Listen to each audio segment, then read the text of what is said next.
ክርስቶስ ቤተ ክርስቲያንን መስቀል ላይ መሰረታት።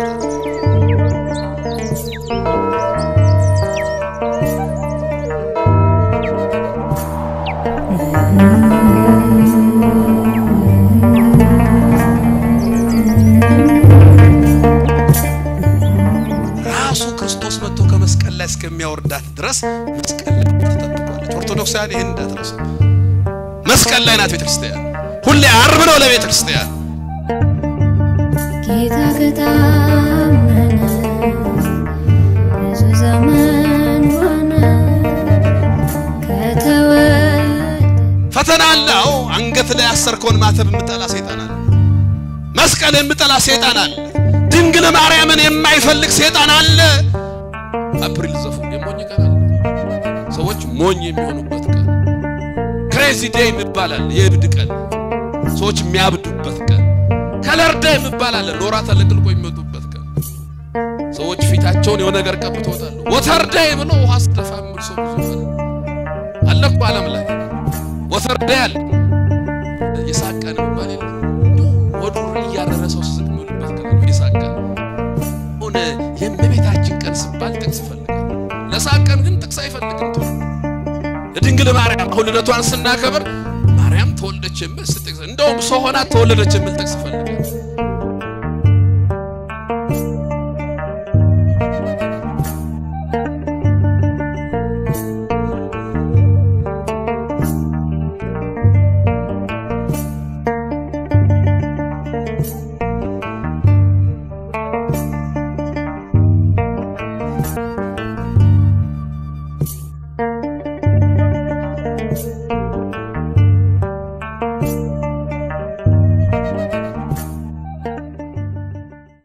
ሁላችሁም በሉል እግዚአብሔር ፍጹም ሰላም እንደምን ዋላችሁ፣ እንደምን አመሻችሁ፣ እንደምን ሰነበታችሁ።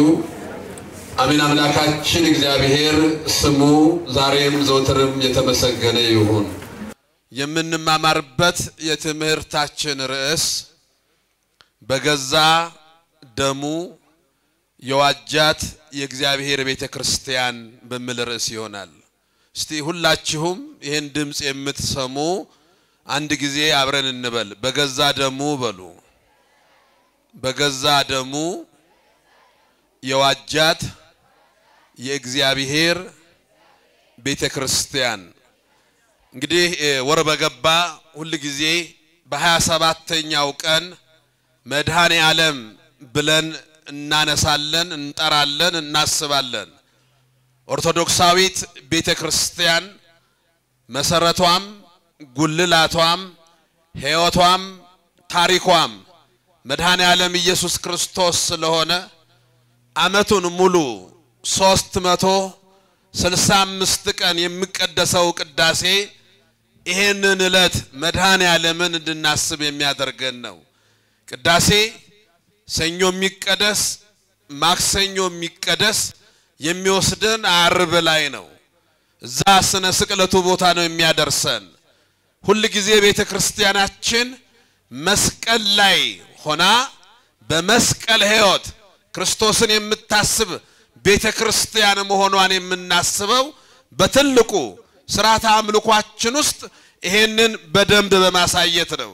ክርስቲያኖች ሁሉ ጊዜ ስታስቀድሱ ወደ ቤተ ክርስቲያን መጣችሁ ሕያው የሆነውን መንፈሳዊውን ዓለም የቤተ ክርስቲያናችን መሰረትና ጉልላት የሆነውን ኢየሱስ ክርስቶስን ስታስቡት ሕያው ሆኖ የምታያችሁ በዚህ በሥርዓተ አምልኳችን ውስጥ ነው። ተመልከቱ። ወር በገባ በስድስት ኢየሱስ ብላ ትጠራዋለች። ኢየሱስ ማለት መድኃኒት ማለት ነው። ምን ማለት ነው አልኳችሁ? መድኃኒት። እንደገና ወር በገባ በ27 ይሄው መድኃኒትነቱ የግለሰብ ያልሆነ ለሆነ ማህበረሰብ ያልሆነ ለእስራኤላውያን ብቻ ያልሆነ ለዓለም ሁሉ የሆነ መድኃኒት ስለሆነ በመልዕልተ መስቀል ተሰቅሎ ስጋውን ቆርሶ ደሙን አፍስሶ የሰውን ልጆች ከሞት ወደ ሕይወት የመለሰው መድኃኔ ዓለም ስለሆነ ወር በገባ በ27 መድኃኔ ዓለም ትለዋለች። እቺ ቤተክርስቲያን ብቻ ናት። ሌላ ቦታ የግል አዳኝ ነው የሚሉት፣ ለግላቸው ነው የሚወስዱት። ኦርቶዶክሳዊት ቤተክርስቲያን ግን መድኃኔ ዓለም ትለዋለች፣ የዓለም መድኃኒት። ለዚህ ነው ዮሐንስም አባት ልጁ የዓለም መድኃኒት እንዲሆን እንደላከው እናምናለን ብሎ የጻፈው። አዎ የዓለም መድኃኒት ነው፣ መድኃኔ ዓለም እንለዋለን በ27። በ28 ደግሞ አማኑኤል። ተመልከቱ፣ እግዚአብሔር ከኛ ጋር ነው። አምላክ ሰው አምላክ ሆነ ማለት ነው አማኑኤል ማለት። አሁንም ወር በገባ በ28 ሁሌ አማኑኤል ብላ ሰው አምላክ ሆኗል፣ አምላክ ሰው ሆኗል። ባጭር ቁመት በጠባብ ደረት ተወስኖ ወደዚህ ምድር መጥቶ ተሰቅሎ አድኖናል የምትል ቤተክርስቲያን ነች። በ29 ደግሞ ባለ ወልድ ትላለች። የወልድ በዓላት በነገራችን የወልድ በዓላት ማለት ነው ባለ ወልድ የተለየ ሌላ አይደለም። በ29 ተጸንሷል፣ በ29 ተወልዷል፣ በ29 ጥንተ ትንሣኤው ነው። ሞትን ድል አድርጎ ተነስቷል። ሰብሰብ አድርጋ የግዝት በዓል አድርጋ የተጸነሰበት አብይ በዓል ነው። የተወለደበት አብይ በዓል ነው። ሞትን ድል አድርጎ የተነሳበት አብይ በዓል ነው። ስለዚህ ከአምላክ በዓላት ሁሉ አንድ ላይ ሰብሰብ አድርጋ በ29 የወልድ በዓል ብላ ታስተምራለች። በየወሩ ከግዝት በዓላት መካከል ከፍጡራን የእመቤታችንን ከፍጡራን ሁሉ በላይ ስለሆነች ተመልከቱ፣ ከሰው ወገን ከመላእክትም የምትበልጥ እሷ ስለሆነች ብዙ ሰዎች የእመቤታችን የቅድስት ድንግል ማርያምን ክብር ዛሬ ድረስ ያልተረዱ ሰዎች አሉ። ከፍጡራን ሁሉ በላይ ናት ስንል ምክንያት አለን። በኋላ በቤተ ክርስቲያን መመስረት ውስጥ የድንግል ማርያምን ቦታ ባጭሩ ስለምናይ ማለት ነው። የክርስቶስ ቤተ ክርስቲያን አሁን እያወራን ያለነው ስለ ክርስቶስ ቤተ ክርስቲያን ነው። ክርስቶስ በደሙ ስለሰራት ቤተ ክርስቲያን ነው። ተመልከቱ፣ ደክማችሁ ወንድሞቻችሁ ደክመው ምእመናን በርትተው የሰሩት ህንጻ ቤተ ክርስቲያን የዛ ማሳያ አንዱ ነው። ብቻ ግን አይደለም። አንዳንድ ሰዎች ቤተ ክርስቲያን ሲባል ህንጻው ብቻ ይመስላቸዋል። ህንጻው አንዱ ነው። የአምልኮ ስፍራ ነው። ተመልከቱ፣ ሕያው መስዋዕት የሚያርግበት ነው። እግዚአብሔርን በተለየ መልኩ መተን የምንሰግድበት ነው። ቅዱስ ያሬድ ደጆችሽ አይዘጉ ያላት ተመልከቱ፣ ስንወለድ ደግመን የምንወለድበት ቤታችን ናት ቤተ ክርስቲያን። በ40 እና በ80 ቀን ስናድግ የምንዳርባት፣ ክህነት የምንቀበልባት፣ ዲያቆን፣ ቄስ፣ ጳጳስ ሁሉም ይሄን ክብር የሚያገኘው ከቤተ ክርስቲያን ነው። ኃጢአት ስንሰራ ንስሐ የምንገባባት፣ ሕያው የሆነው ምግባችንን የክርስቶስን ስጋና ደም የምንበላባት፣ መጨረሻ እንኳን ዓለምን ጥለን ስንድ ተፈተን የምንቀበርባት። አሁን አይናችን ደካማ ካልሆነ በቀር እዚህ ስፍራ ላይ እግዚአብሔር አለ። ማን አለ? ንገሩኝ፣ ማን አለ? የት አለ? የት አለ እግዚአብሔር? ወደ ኋላችሁ አትዩ፣ ከጀርባ መጥቶ አይቀመጥም። አለ የለም? እግዚአብሔር አለ። እስቲ ዝም ብላችሁ አሁን ጨለማ ቢሆንም ወደ ሰማዩ የሰማይ ሰማይ ማለት ስዕለ ማይ ማለት የውሃ ምስል ነው። አሁን እየቆነጠረ ለቀቅ ያደርጋል እግዚአብሔር። በደንብ እንኳን ስከፍት እንደነው ዘመን ታውቃላችሁ ምድርን ይወስዳል። ሰማዩ ይሄ የምታዩት ስዕለ ማይ ውሃ ነው። ከውሃው በላይ የመላእክት ሀገር አለ፣ ኢዮር፣ ራማ፣ ኤረር።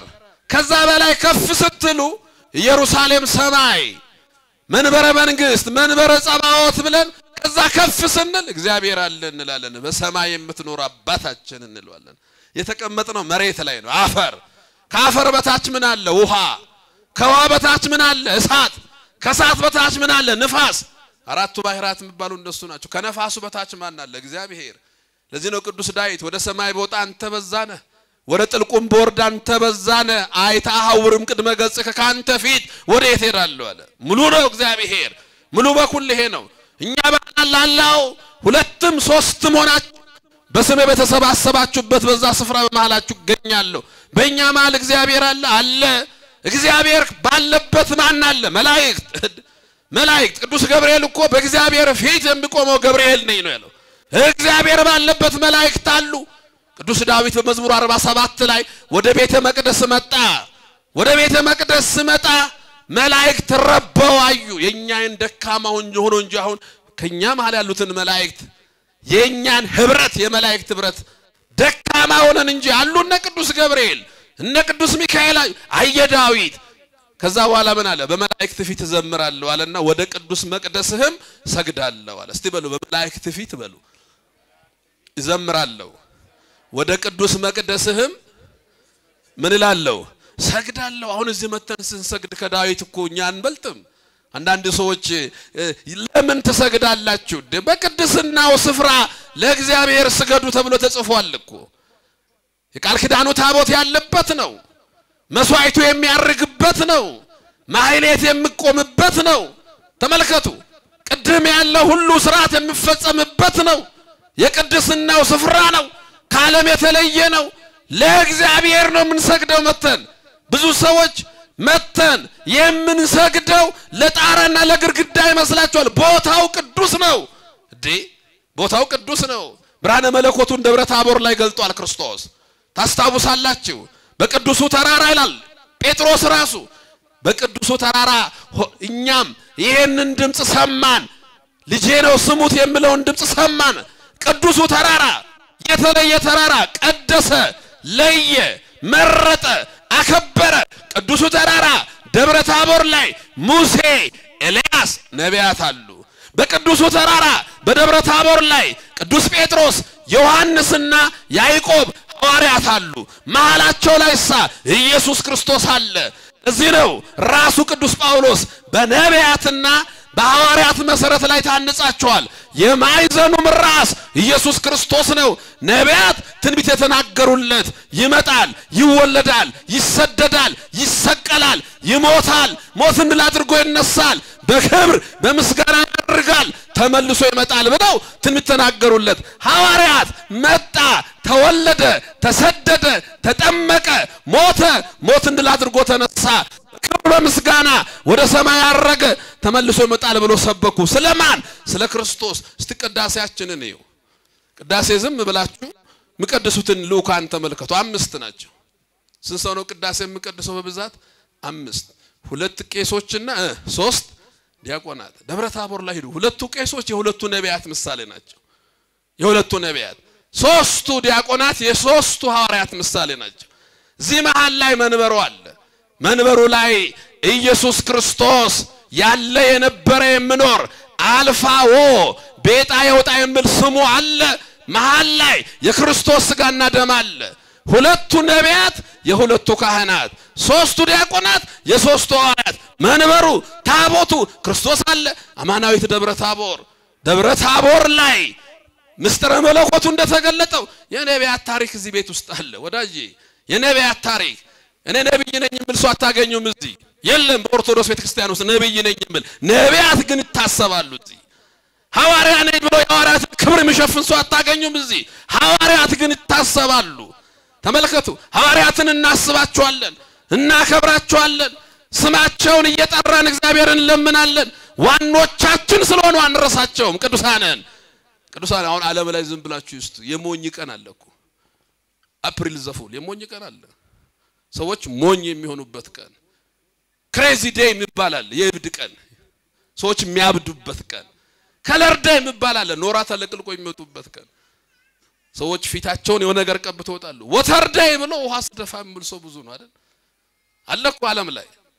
ወተር ዴይ አለ የሳቀን የሚባል የለም እንዲሁ ወዱር እያረረ ሰው ስስቅ የሚውልበት ቀን አለው የሳቀን አሁን የእመቤታችን ቀን ሲባል ጥቅስ ይፈልጋል ለሳቀን ግን ጥቅስ አይፈልግም ትውልዱ የድንግል ማርያም አሁን ልደቷን ስናከብር ማርያም ተወለደች የሚል ጥቅስ እንደውም ሰው ሆና ተወለደች የሚል ጥቅስ ይፈልጋል እንዴ ተመልከቱ የቅዱስ ጊዮርጊስን ቀን ሰማይቱን ትላንት ያከበርነውን ክርስቶስን በቃል ክርስቶስን በኑሮ ክርስቶስን በእምነት ክርስቶስን በፍቅር ክርስቶስን በንጽህና ክርስቶስን በደም የሰበኩ ቅዱሳን ብናስባቸው ነው ምንድነው እዚህ ቤት ውስጥ ተታሰባሉ እዚህ ነው በነቢያት ሐዋርያት የምታሰቡበት ቤተ ክርስቲያን ይችን ቤተ ክርስቲያን ስፍራዋን በዚህ አይነት መልኩ እየታሰበበት የምንኖርበት ቦታ ነው የክርስቶስ ቤተ ክርስቲያን ስንል ይሄ አንዱ ነው ይሄን የመጽሐፍ ቅዱስ ቃል ቅዱስ ጳውሎስ ነው የተናገረው የሐዋርያት ሥራ ምዕራፍ 20 ቁጥር 28 ላይ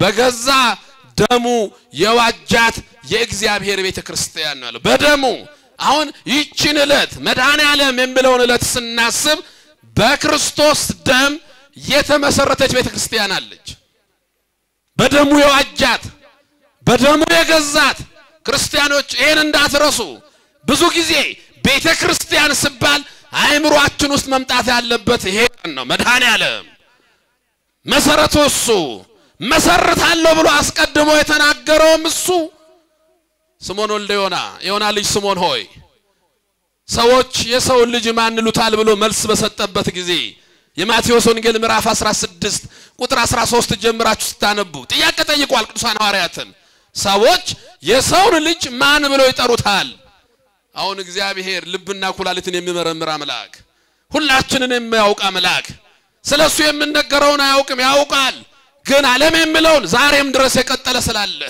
ነብይ ነው የሚሉ አሉ እኮ ዛሬ ኢየሱስ ክርስቶስን ነብይ የሚሉ ዝቅ አድርገው እነሱ ከመጠሯቸው ነቢያት ጋር እኩል አድርገው ደሱ ነብይ አይደለም የነቢያት አምላክ ነው አለ ዮሐንስ የሚሉ አሉ እንደውም እነዛኞቹ እኮ በበጎ ነው ነብይ ነው ያሉት ምናልባት መጥምቀ መለኮት ዮሐንስ ይሆን ምናልባት ከናቱ ማይፀን ጀምሮ የተመረጠው ኤርሚያስ ይሆን ምናልባት በሳት ሰረገላ ያረገው ኤልያስ ይሆን ምናልባት በናባው ተራራ መቃብሩ ያልታወቀው ሙሴ ይሆን ብለው ነው ነቢያት ብለው ያነሱት እንዲሚሉሃል ያሁኑ አይን አፍጥጦ ነው ነብይ ነው የሚሉት የፈጠራቸውን ጌታ መድኃኔዓለምን ሞቶ ያዳናቸውን ሕያውን አምላክ የረሱ አሉ እግዚአብሔር ኢየሱስ ክርስቶስን አምላክነቱን እግዚአብሔርነቱን ፈጣሪነቱን የሚያዩበትን አይነ ልቡናቸውን እንዲያበራላቸው የእርሱ ቅዱስ ፈቃዱ ይሁንልን አዎ ብዙ ሰው ኢየሱስ ክርስቶስን ሲያውቅ ስሞት ያሳዝናል እኛ የዓለም ሕዝብ ሁሉ ኦርቶዶክስ ቢሆን ደስ ይለናል እውነት ነው እሸት ይከፋናል ለምንድን ነው ግን ደስ የሚለን ቁጥራችን እንድበዛ ነው አይደለም ሁሉም ለእግዚአብሔር መንግስት የተዘጋጀ እንዲሆን ነው የኦርቶዶክስ ልብ ይሄ ነው የክርስቶስ ልብ ነው ክርስቲያን ያለው የክርስቶስ ልብ ነው ሁሉም በፍቅሩ መጥቶ መንግስቱን እንዲወርስ አያችሁ 1.4 ቢሊዮን ቻይናውያን አሉ አልባው አምላክ ይላሉ አድገዋል ቴክኖሎጂው የነሱ ነው በአንድ ከተማ 40 ሚሊዮን ሰው ማኖር ይችላሉ ግን እግዚአብሔር የለም ይላሉ አያችሁ የእውቀት ጥግ አይደለም ለዚህ ኮነ ቅዱስ ጳውሎስ መቼም ቢሆን አለ የግሪክ ሰዎች ጥበብን ይለምናሉ አይሁዶች ምልክትን ይሻሉ ነነሰን ሰብክ ክርስቶስ ሀዘ ተሰቅለ እኛ ግን የተሰቀለውን ክርስቶስን እንሰብካለን እስቲ በሉ እኛ ግን በሉ የተሰቀለውን ክርስቶስን ምን እንላለን ሰብካለን እንደ ቻይናውያን ቴክኖሎጂውን ብቻ አርቲፊሻል ኢንተለጀንሲ አምስተኛ ትውልድ ጄነሬሽን ኔትወርክ ይሄን ጥሩ ነው እድገት ነው ግን ይሄን አፕሪሺየት ያያረግን ክርስቶስን መርሳት ግን ዋጋ የለውም ለዚህ እኮ ነው ሰነፍ በልቡ አምላክ የለም ብላል ቅዱስ ዳዊት አያችሁ እግዚአብሔርን ማምለክ እግዚአብሔርን መጥራት እርሱን ማየት አያችሁ ብዙዎቹ ነብይ መጨረሻ ላይ ሐዋርያትን እናንተሳ ማን ትሉኛላችሁ ብሎ ጠየቃቸው ቅዱስ ጴጥሮስ አንተ ክርስቶስ የሕያው እግዚአብሔር ልጅ ነህ እስቲ በሉ አንተ ክርስቶስ የሕያው እግዚአብሔር ልጅ ነህ በቃ የእግዚአብሔር ነህ ያንበሳ ልጅ አንበሳ ነው የነብር ልጅ ነብር ነው የእግዚአብሔር ልጅ እግዚአብሔር ነው ወልደ ማርያም አያችሁ እግዚአብሔር ነህ አለው ይሄን ስጋና ደም አልገለጠልህም ማለት ወዳጄ በስጋና ደም የተገለጠውማ ቀድም ተብሏል በፍልስፍና የተወራውማ ተብሏል ይሄን ስጋና ደም አልገለጠልህም በሰማይ ያለው የአባቴ መንፈስ እንጂ አንተ ጴጥሮስ ነህ አለት ነህ ባንተ ላይ ቤተክርስቲያንን አንጻለሁ አለ ወዳጄ አሁን ያለችው ቤተክርስቲያን በጴጥሮስ ትምህርት ላይ ታነጸች ናት አንተ ላይ ማለቱ ኢየሱስ ክርስቶስ እግዚአብሔር ነው በሚለው ትምህርት ላይ ታነጸች ቤተክርስቲያን አምላክ ነው መድኃኔዓለም ነው ዓለምን ያዳነው እርሱ ነው በሚል ትምህርት ላይ ታነጸች ቤተክርስቲያን ያቺ ቤተክርስቲያን መድኃኔዓለም በተሰቀለበት ዕለት የተጸነሰች ሳትሆን የዛን ቀን የተመሰረተች ቤተክርስቲያን ተመሰረተች በገዛ ደሙ የመሰረታት የዋጃት የእግዚአብሔር ቤተክርስቲያን ክርስቲያኖች የእግዚአብሔር ቤተክርስቲያን የክርስቶስ ቤተክርስቲያንን ስታስቡ አራት ነገሮችን እንዳትረሱ እነዚህ አራት ነገሮችን ብቻ አጠራርጌ ተናግሬ ትምህርቴን ጨርሳለሁ። ሁሌ የክርስቶስን ቤተክርስቲያን ስናስብ እነዚህን አራት ነገር እንዳንረሳ። አንደኛ በዚች ዕለተ ዓርብ መድኃኔ ዓለም በመሰረታት ቤተክርስቲያን ውስጥ ያሉ ሰዎች ሁሉ የመንግስተ ሰማያት መንገደኞች መሆናችሁ እንዳትረሱ። እዚህ ያለ ሰው አሁን የመንግስተ ሰማያት መንገደኛ ነው። ጉዟችን ወደ መንግስተ ሰማያት ነው። እዚህ ቤተክርስቲያን ውስጥ ያለ ሰው እርግጠኛ ሆኖ መንግስተ ሰማያትን ይወርሳል ካልወጣ ቅዱስ ዮሐንስ አፈወርቅ እንዲህ ይላል ቤተክርስቲያን የኖህ መርከብ ናት ይላል። የማን መርከብ? የኖህ መርከብ ውስጥ የነበሩትን ሁሉ ያ የጥፋት ውሃ እየዘነበ በነበረበት ዘመን ያቺ የኖህ መርከብ ይዛ አራራት ተራራ ላይ ያደረሰ ይችላል። የሚገርም ነው። እዛ ውስጥ ያሉት ሁሉ ከጥፋት ውሃ አምልጠዋል። እቺኛዋ ቤተክርስቲያን ከኖህ መርከብ ትበልጣለች። ሁሉንም ተሸክማ ወደ እግዚአብሔር መንግስት ወደ ሰማያዊቷ ኢየሩሳሌም ወደዛችኛዋ ወደ ድል ነሽዋ ቤተክርስቲያን ታደርሳለች ይችላል። ወደዛችኛዋ ቤተክርስቲያን ለመግባት እዚች ቤተክርስቲያን ውስጥ መኖር ያስፈልጋል። የመንግስተ ሰማያት መንገደኛ ያሰኘንኛ አምስት ነገር ስለያዝን ነው። አንደኛ በእግዚአብሔር አምነናል። በማን አምነናል? በእግዚአብሔር። በክርስቶስ ቤዛነት ድነናል። በማን ቤዛነት ድነናል? በክርስቶስ። በጥምቀት ዳግመኛ ተወልደናል። በቅባ ሜሮን ከብረናል። በስጋውና ደሙ ታትመናል። ስለዚህ የመንግስተ ሰማያት መንገደኞች ነን።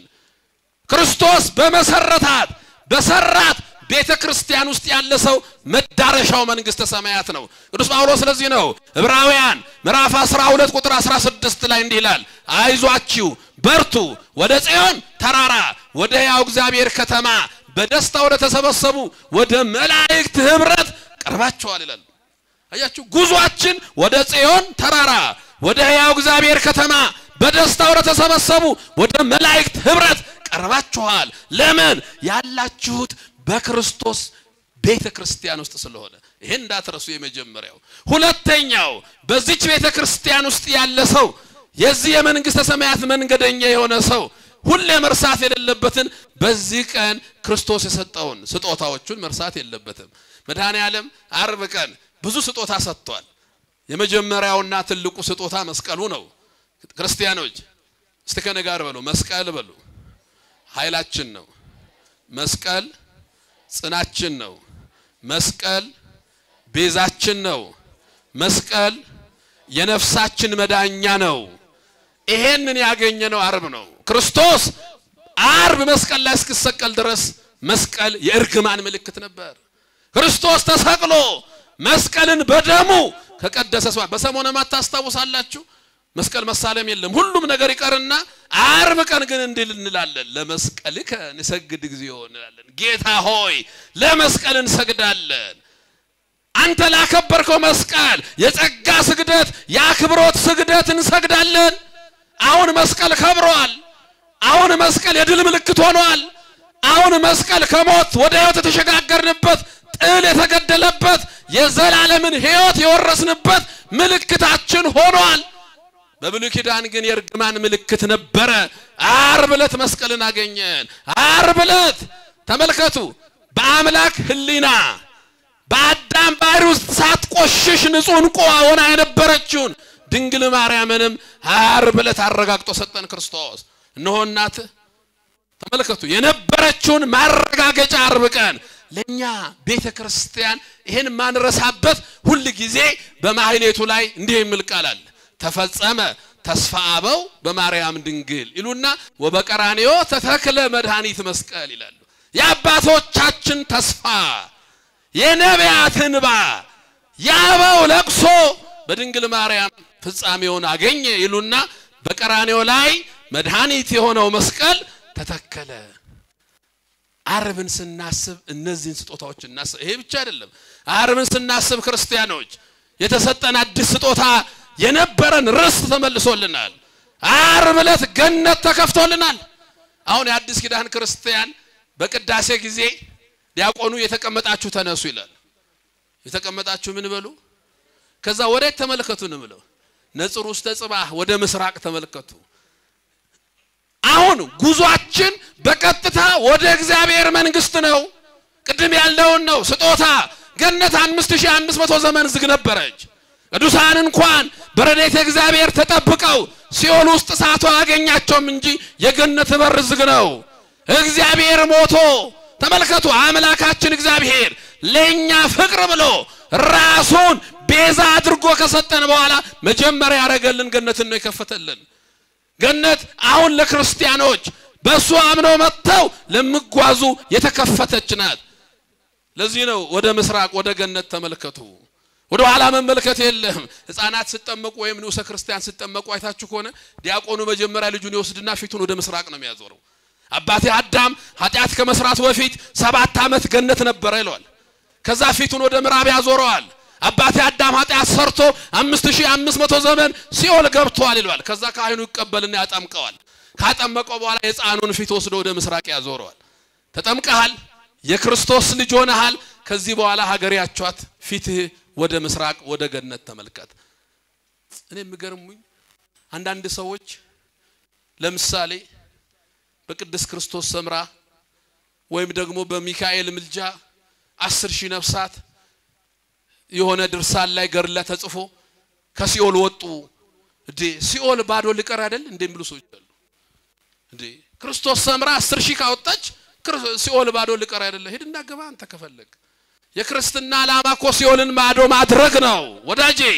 የክርስትና ዓላማ እግዚአብሔርን አመስግኑ ቸር ነውናልና ምህረቱ ለዘላለም ነውና። እግዚአብሔር እኮ መሐሪ ነው። ስንል ግን ምህረቱን ይዘን ኃጢአት እንድንሰራ አይደለም። እግዚአብሔር በቅዱሳኑ ላይ ድንቅ መሆኑን ማሳያ ነው። ገነት መከፈቱን አንዱ ማሳያ እግዚአብሔር በልመና በምልጃ በጸሎት የደከሙትን አውጥቶ ወደዛ የሚያስገባ አምላክ መሆኑን። በነገራችን የእግዚአብሔርን ፍርድ ማንንም ለውጦ ነው አይደለም። ምህረቱ ግን በወዳጆቹ ላይ ይገለጣል። ሁለተኛው የክርስቶስ ቤተክርስቲያን የሆኑ ሰዎች ውስጥ አንደኛው ማሰብ ያለብን ቅድም ያለውን መንግስተ ሰማያት መንገደኛ መሆናችን ነው። ሁለተኛ ማሰብ ያለብን ስጦታዎቻችንን መድኃኔ ዓለም በሚል ቀን ድንግል ማርያምን፣ መድኃኔ ዓለም በሚል ቀን ገነትን፣ መድኃኔ ዓለም በሚል ቀን መስቀሉን። በነገራችን እመቤታችን ቅድስት ድንግል ማርያምን ሳናስብ መድኃኔ ዓለምን ማሰብ፣ መድኃኔ ዓለምን ስናስብ እሷን አለማሰብ አይቻልም። አንዳንድ ጊዜ የተምታታ ሐሳብ መስላቸው ሰዎች አሉ። አይደለም ምን ማለት ነው? አምላክ ሰው ሆኖ እስከ መጨረሻው መንፈስ ቅዱስ እስከ ተላከበት ድረስ ድንግል ማርያምን ማንሳት ግድ ይለናል። ለምን? ተጸነሰ ከድንግል ማርያም፣ ተወለደ ከድንግል ማርያም፣ ተሰደደ በድንግል ማርያም ጀርባ፣ 12 ዓመት ቤተ መቅደስ ውስጥ ነበረ ከድንግል ማርያም ጋራ። ከ12 ዓመት እስከ 30 ዓመቱ ድረስ የት ነበር? ከናቱ ጋራ። በ30 ዓመቱ ተጠምቆ ቃና ዘገሊላ ገብቶ ውሃውን ወደ ወይን ጠጅ የቀየረው በማን ምልጃ? በድንግል ማርያም። ተሰቀለ በቀራንዮ መስቀል ላይ ማን ነበረች? ድንግል ማርያም። አርጓል አምላክ መንፈስ ቅዱስን ለሐዋርያት ላከ። መሃላቸው ማን ነበረች? ድንግል ማርያም። ወንጌል ይሄ ነው። ከዚህ ወጣ ወንጌል የለም። ወንጌል ከተጸነሰ አረገ መንፈስ ቅዱስን እስከላከበት ድረስ አለ ስሟ። ተመልከቱ ስጦታ ነው የምናስበው በክርስቶስ ቤተክርስቲያን ውስጥ። የአምላክ እናት እስቲ ወላዲተ አምላክ በሉ። አይዟችሁ ጨክኑና በሉ ወላዲተ አምላክ በሉ። በቃ የድንግል ማርያም ትልቁ ክብር ይሄ ነው። ቤዛዊት ዓለም ከንብሎ ክብር ወላዲተ አምላክ የሚል ክብር ይበልጣል። ወላዲተ አምላክ ማንንም በዚህ ስም አይጠራም። የለም ነቢያት ብዙ ናቸው፣ ሐዋርያት ብዙ ናቸው፣ ጻድቃን ብዙዎች ናቸው፣ ሰማዕታት ብዙዎች ናቸው፣ አቤቱ ወዳጆች እንደ ምድር አሸዋ ብዙዎች ናቸው። ወላዲተ አምላክ ግን እሷ ብቻ ናት። እግዚአብሔር ደግሞ አይወለድም። ተመልከቱ ይሄ ስጦታ እናስባለን በክርስቶስ ቤተክርስቲያን ውስጥ ሆነን። ሶስተኛው በክርስቶስ ቤተክርስቲያን ውስጥ የምናስበው ባህሪዋን ይዘን የምናስበው ነው። ቅድስት ናት፣ ንጽሕት ናት፣ አንዲት ናት፣ የሁሉም ናት። እቺ እንዳትረሱ እስቲ ቅድስት በሉ። አንዲት የሁሉም ሐዋርያዊት እቺ ናትኛ ክርስቲያን። የክርስቶስ ቤተክርስቲያን ቅድስት ናት። እኔ አብይ የሚባል ሰባኪ ማጠፋ ኃጢአት የምሰራ ምወርቅ ነኝ። የክርስቶስ ቤተክርስቲያን ውስጥ ነኝ። ብዙ ቅዱሳን ደግሞ አሉ እዚህ ቤተክርስቲያን ውስጥ። ጤዛ ልሰው፣ ዳዋ ጥሰው፣ ድንጋይ ተንተርሰው፣ ግርማ ሌሊቱን ጸባጋንንቱን ታግሰው የሚኖሩ ደግሞ አሉ። ሁሉም ቤተክርስቲያን ውስጥ አሉ የቤተክርስቲያን የቅድስናዋ መሰረት ኢየሱስ ክርስቶስ ነው በደሙ የዋጃት ቅድም ደሙ ቅዱስ ነው ደሙ ንጹህ ነው አያችሁ ቅዱስ ናት ቤተክርስቲያን ከዛስ አንዲት ናት ስንት ናት አረ ነገሩኝ ስንት ናት አንዲት ሺ ቤተክርስቲያን አይደለችም ያለችው አሁን ዛሬ እንግዲህ በወንድሞቻችሁ በእናንተም ጥረት የተሰራችችን ቤተክርስቲያን ስታስቧት ዛሬ ሁሉም ቦታ ካለችው ቤተክርስቲያን ጋር አንድ ናት እሷ እቺ ብቻዋኛዋን አይደለች አንድ እዚህ የሚመለከው ማን ነው ንገሩኝ እዚህ የሚመለከው ማን ነው እዚህ የሚቆረሰው ስጋዬ ማን ነው እዚህ የሚቀዳው ደሜ ማን ነው አውሮፓ ሜዳችሁ የክርስቶስ ቤተክርስቲያን ከሆነች እንዲህ ነው አፍሪካ ውስጥም እንዲህ ነው አንዲት ናት ቅድስት ናት የሁሉም ናት እስቲ የሁሉም ናት በሉ ቤተክርስቲያን የሁሉም ናት የመጣው ሁሉ ዛሬ ብትመጣ በሯ ክፍት ነው ሐዋርያዊት ናት በሉ እስቲ ሐዋርያዊት ናት በሉ በጣም ሐዋርያዊት ምገርማችሁ የኢትዮጵያ ኦርቶዶክስም ይሁን ኦርቶዶክሳዊት ቤተክርስቲያን የሐዋርያት መሰረት ስላላት ናት ሐዋርያት የምትባለው አሁን ያሉት ፓትርያርክ ብፁዕ ቅዱስ አቡነ ሽኖዳ ብፁዕ ቅዱስ አቡነ ማቲያስ ይባላሉ ከብፁዕ ቅዱስ አቡነ ማቲያስ በፊት የነበሩት ፓትርያርክ ብፁዕ ቅዱስ አቡነ ጳውሎስ ይባላሉ ከብፁዕ ቅዱስ አቡነ ጳውሎስ በፊት የነበሩት ፓትርያርክ ብፁዕ ቅዱስ አቡነ መርቆሪዎስ ይባላሉ ከብፁዕ ቅዱስ አቡነ መርቆሪዎስ በፊት የነበሩት ፓትርያርክ ብፁዕ ቅዱስ አቡነ ተክለ ሃይማኖት ከብፁዕ ቅዱስ አቡነ ተክለ ሃይማኖት በፊት የነበሩት ፓትርያርክ ብፁዕ ቅዱስ አቡነ ቴዎፍሎስ ከሳቸው በፊት የነበሩት ፓትርያርክ ብፁዕ ቅዱስ አቡነ ባስሊዮስ ከሳቸው በኋላ ያሉት 118 ፓትርያርኮች ከግብጽ 118ኛው ላይ የምታገኙት ቅዱስ ማርቆስ የመጽሐፍ ቅዱሱን ለማርቆስ ክህነቱን ማን ሰጠው ጴጥሮስ ክህነቱን ከማን ተቀበለው ከኢየሱስ ክርስቶስ ስለዚህ ከኢየሱስ ክርስቶስ ጀምሮ አሁን እስካሉት ካህናት ያለውን የክህነት ሰንሰለት ስታዩ ሐዋርያዊት ያሰኛታል ሌላ ጋር ብትሄዱ ሁለት መቁጠር አትችሉም ወደ ኋላ የላቸውም አፖስቶሊክ ሰክሰሽን ምባል የለም የሐዋርያት መሰረት ያላት ቤተክርስቲያን ናት ይቺ ቤተክርስቲያን ስለዚህ የምንነሳው ክርስትና ከክርስቶስ በመጣ ክህነት ነው ተመልከቱ ከክርስቶስ በመጣ ክህነት አንድ ቤተክርስቲያን ሁለት ምሰሶች አሏት አራተኛ መገለጫው እሱ ነው መጨረሻችን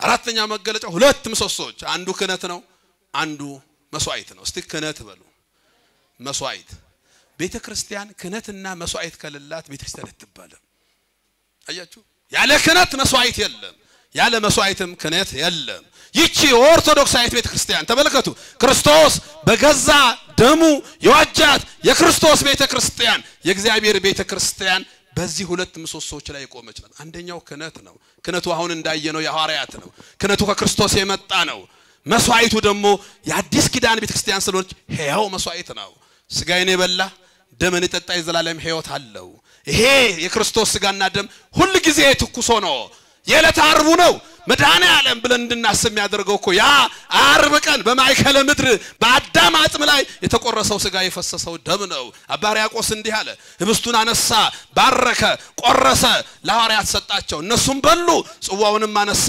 ባረከ ቀደሰ ለሐዋርያት ሰጣቸው ጠጡ ይልና እኛም ከሐዋርያት ጋር በላን ጠጣን እስቲ በሉ እኛም በሉ ከሐዋርያት ጋር በላን ጠጣን በአባ ሕርያቆስና በሐዋርያት መካከል የ400 ዓመት ልዩነት አለ በእኛና በሐዋርያት መካከል የ2000 ዘመን ልዩነት አለ ስጋው ግን ትኩስ ነው እኛም አለ ከሐዋርያት ጋር በላን እኛም ከሐዋርያት ጋር ጠጣን የክርስቶስ ቤተክርስቲያን ማለት እቺ ነች ማጠቃለያችን የክርስቶስ ቤተክርስቲያን በእነዚህ ሁሉ መገለጫዎች ግን አንድ የማይረሳ ነገር ቅዱስ ዮሐንስ አፈወርቅ ያለው አለ ክርስቶስ ቤተክርስቲያንን መስቀል ላይ መሰረታት አለ ምን ላይ መሰረታት ራሱ ክርስቶስ መጥቶ ከመስቀል ላይ እስከሚያወርዳት ድረስ መስቀል ላይ ሆና ተጠብቋለች ኦርቶዶክሳውያን ይሄን እንዳትረሱ መስቀል ላይ ናት ቤተክርስቲያን ሁሌ ዓርብ ነው ለቤተክርስቲያን ይሄን እንዳትረሱ አልጋ ባልጋ የሚባል ክርስትና የለም ፈተና አለ አንገት ላይ ያሰርከውን ማተብ የምጠላ ሰይጣን አለ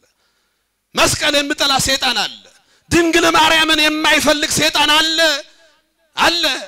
አባ ጊዮርጊስ ዘጋስጫ በሐሙስ አርጋኖን ላይ እመቤቴ ቅድስት ድንግል ማርያም ሆይ ሰይጣን ከሁሉ በላይ አንቺን ይጠላሻል ለምን ብባል ካንቺ የተወለደው ክርስቶስ አናቱን ብሎ ስለገደለው ክብር ምስጋና ይግባው አናቱን ብሎ ክርስቶስ ስለገደለው ክርስቶስ ክብር ይግባው ሰይጣንን ገሎታል ለዚህሳ ሰይጣን ሁሉ ጊዜ ድንግል ማርያምን ይጠላል መጽሐፍ ቅዱስ ላይ ምን ይላል በሰማይ ሰልፍ ሆነ ሚካኤልና መላእክቱ ዘንዶን ተዋጉት ወደ ምድር ወደቀ ወንድ ልጅ የወለደችዋን አሳደዳት ይላል ልደርስባት አልቻለም ከዘሯ የተረፉትን ልዋጋ ባሸዋ ላይ ቆመ ከዘሯ የተረፉትን እናትነቷን የሚያምኑትን አማላጅነቷን የሚቀበሉትን የልጇን አምላክነት የሚመሰክሩትን ልዋጋ ዘንዶ ባሸዋ ላይ ቆመ ያ ነው በመስቀል ላይ ነው የመሰረታት ራሱ ክርስቶስ መጥቶ ከመስቀል እስከሚያወርዳት ቤተክርስቲያን መስቀል ላይ ሆና ተጠብቋለች እስቲ አንድ ጥያቄ ልጠይቃችሁ ጨረስኩኝ እስቲ እጃችሁን አውጡ ሁላችሁ እስቲ አንገታችሁን ይው እስቲ አንገታችሁ ላይ ማተብ ያላችሁ እጃችሁን አውጡ ጎሽ ያላችሁ እስቲ የሌላችሁ ደግሞ አውጡ የኛ ዘመን ሰው እንትን ሻወር ሲወስድ የወርቅ ከሆነ ሀብሉ እንዴ ያንጠለጠለ ያየነው አሉ የምታጠበው ለምን ቢባል ሰይጣን ይሰውረዋል ወርቅ ሲሆን ማተብ ሲሆን ሰው የዛሬ ወር እኮ ሻወር ሲወስድ ረስቼው ይላል ማተብ አይረሳም ማተብ እጃችን ላይ አናስርም ማተብ እግራችን ላይ አናስርም ምናችን ላይ ነው የምናስረው አቤት ሰው እንዲያይልን ነው አይደለም ሰው እጁ ተቆርጦ መኖር ይችላል ሰው እግሩ ተቆርጦ መኖር ይችላል ሰው አንገቱ ተቆርጦ መኖር ይችላል አይችልም ያለ ክርስቶስ ያለ ቤተክርስቲያን መኖር አንችልም ስንለው የክርስቶስ ቤተክርስቲያን ያስተማረን እግዚአብሔር ክብር ምስጋና ይግባው ይቆየን ወስብሐት ለእግዚአብሔር በኔ ዘመን ቤተክርስቲያን አትዘጋም በኔ ዘመን ቤተክርስቲያን አትዘጋም የቤተ ሀጌ ሚዲያ ፕሮግራሞችን ስፖንሰር በማድረግ መንፈሳዊ አገልግሎታችንን ይደግፉ ቤተ ሀጌ ሚዲያ በገጠርና ከተማ የተዘጉ አብያተ ክርስቲያናትን ለማስከፈት ታስቦ የተከፈተ የዩቲዩብ ቻናል ነው ምርትና አገልግሎቱን ለማስተዋወቅ ከታች በሚያገኙአቸው ስልክ ቁጥር ደውለው ያናግሩ ቤተ ሀጌ ሚዲያን ሰብስክራይብ ኮፒ ሊንክ እና ሼር ማድረግ የገጠሯንና በከተማ ያሉ አብያተ ክርስቲያናትን ለማስከፈት አንዱ አገልግሎት ነው ቤተ ሀጌዎች ነን ቤተ ሀጌ ሚዲያ